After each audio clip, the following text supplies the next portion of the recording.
Welcome to English Yogi. In the present video, we will try to learn about past perfect tense. उसके साथ में हम rules देखेंगे, charts देखेंगे, some of the examples and some of the exercise. Then let's start.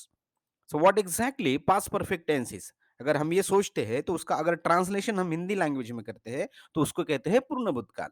So this is what exactly we can understand by the title itself. इसका title से ही हमको इसका ज्ञात होता है कि पास्ट परफेक्ट टेंस मतलब ऐसी एक्शन जो पास्ट में थी और पास्ट में ही परफेक्ट यानी कंप्लीट हो चुकी थी।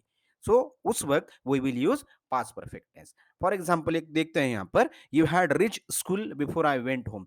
सो सी देयर, मेरे घर जाने से पहले तुम स्कूल पहुंच चुके थे। सो हियर चुके थे, that action is what reaching to school is already completed in the past. So in that type of situations we will always use past perfect tense. Second example also you can tell here, John had called me. So John ने मुझे बुलाया था, मतलब उसने जो calling थी वो action थी वो हो चुकी थी, कंप्लीट हो चुकी थी।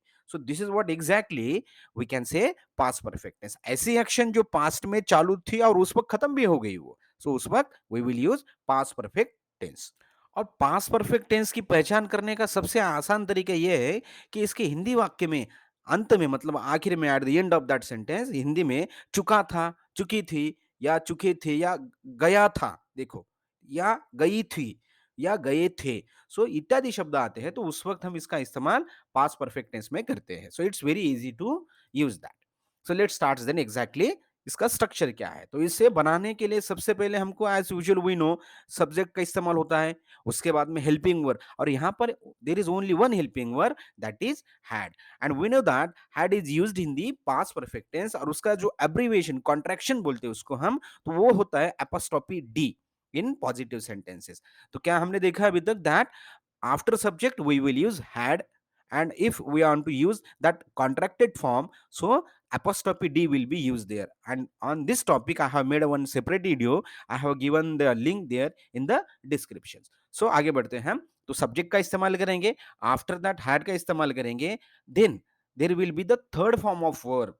वर्ब का जो तीसरा रूप होता है उसका हम इस्तेमाल करेंगे। For example go, that is the first form of verb. Went ये सेकंड फॉर्म हो गया है, और उसके बाद में थर्ड फॉर्म क्या हो गया, गॉन।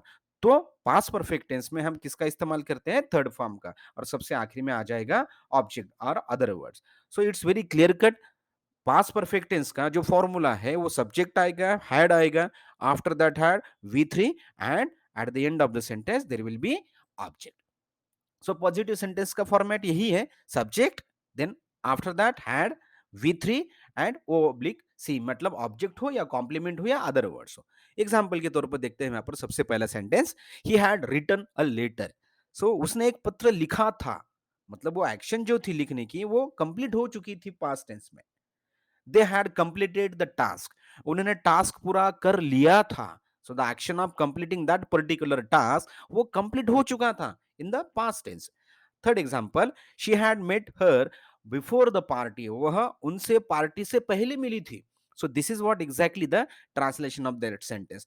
तो हमको क्या ध्यान में रखना है कि जो सेंटेंस के आखिर में मतलब यह आता हो, हैड रिटन मतलब थर्ड फॉर्म आता हो, तो उसका इस्तेमाल हम कब करते हैं, तो पास्ट परफेक्ट टेंस के लिए करते हैं। So that's very easy.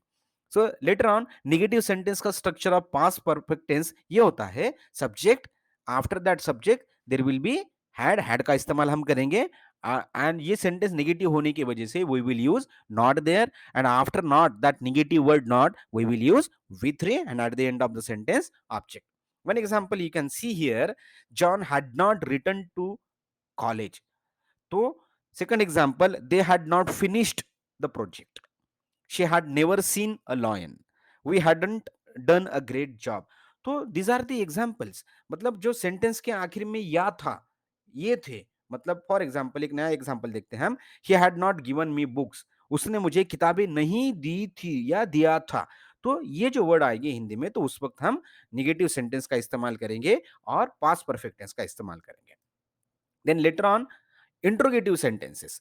So it starts with, कहां से शुरुआत होती है इसकी, तो डब्ल्यू एच वर्ड से शुरुआत होती है, और आफ्टर दैट हैड का इस्तेमाल किया जाता है, और इट इज इंट्रोगेटिव सेंटेंस। ये इंट्रोगेटिव सेंटेंस होने की वजह से उसके बाद में हैड के बाद में we will use the subject, and after the subject there will be V three, third form of the verb, और सबसे आखिरी में आएगा ऑब्जेक्ट। तो पहला एग्जांपल हम देखते हैं यहाँ पर, where had she gone, when had you written this book.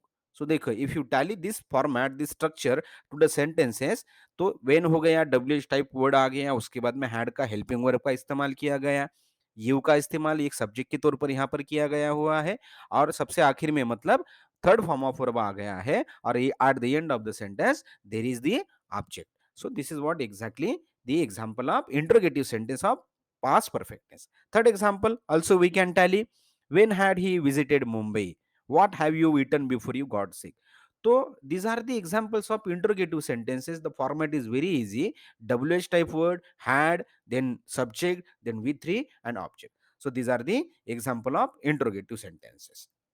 Then moving ahead, what exactly we have to remember, differences between the simple past and past perfect tense. देखो, तो past action हो और वो already finished हो चुकी हो, तो उस वक्त हम क्या कहते हैं, क्या इस्तेमाल करते हैं, तो past perfect tense का इस्तेमाल करते हैं। जैसा for example, the patient had died before the doctor came, doctor के आने से पहले रोगी मर चुका था। तो this are the what the action, वो जो एक्शन थी, उसकी डेथ थी, वो ऑलरेडी हो चुकी थी। और सेकंड एग्जांपल हम टैली करते हैं, when she arrived the bus had already left, जा चुकी थी, ऑलरेडी जा चुकी थी। तो पास्ट में एक्शन वो ऑलरेडी फिनिश्ड हो चुकी थी, कंप्लीट हो चुकी थी। तो उस वक्त हम क्या इस्तेमाल करते हैं, पास्ट परफेक्ट टेंस का इस्तेमाल हम करते हैं। और और कहाँ पे इस्तेमाल ये करते हैं हम, तो जो अनरियल सिचुएशन हो, इमेजिनरी थिंग्स हो, तो उस वक्त हम इसका इस्तेमाल करते हैं। For example, if he had asked me, अगर उसने मुझे पूछा था, पूछा होता था, I could have helped him. तो देखो, this is what imaginary situation, unreal situation. If you had not come late, अगर आप लेट नहीं आते थे, you could have meet him. So these are the examples of past perfect tense. तो कहाँ इस्तेमाल करते हैं, जब अनरियल सिचुएशन हो, तो उसी सिचुएशन में भी इसका इस्तेमाल किया जाता है। So this is what the example of past perfect tense. So again, in the sentences of no sooner did, we know that this is the example, no sooner we can say had.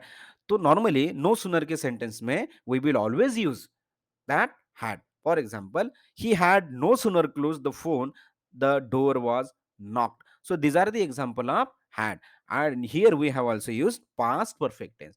In a very simple language, what we have discussed, हमने क्या देखा कि past perfect tense में हम कब इस्तेमाल करते हैं, जो action past में कंप्लीट हो चुकी थी, चालू हो गई थी और कंप्लीट भी हो, पूरी तरह से कंप्लीट हो चुकी थी, तो उस वक्त हम उसका इस्तेमाल करते हैं। और हमने क्या फॉर्मेट देखा, उसका रूल देखा है, दैट सब्जेक्ट के साथ में शुरुआत होती है, हैड का इस्तेमाल किया जाता है, थर्ड फॉर्म का इस्तेमाल किया जाता है, और सबसे आखिरी में आता है ऑब्जेक्ट एंड कॉम्प्लीमेंट। उसी तरह से हमने पॉजिटिव सेंटेंस देखा है, नेगेटिव सेंटेंस, उसके बाद में इंट्रोगेटिव सेंटेंस, और एट द लास्ट में हम उसका इस्तेमाल किस लिए करते हैं, तो जो अनरियल सिचुएशन हो वो बताने के लिए भी हम पास्ट परफेक्ट टेंस का इस्तेमाल करते हैं। So these are the only basic rule, and if you like this type of content, so you may please like, share and subscribe the channel. Thank you.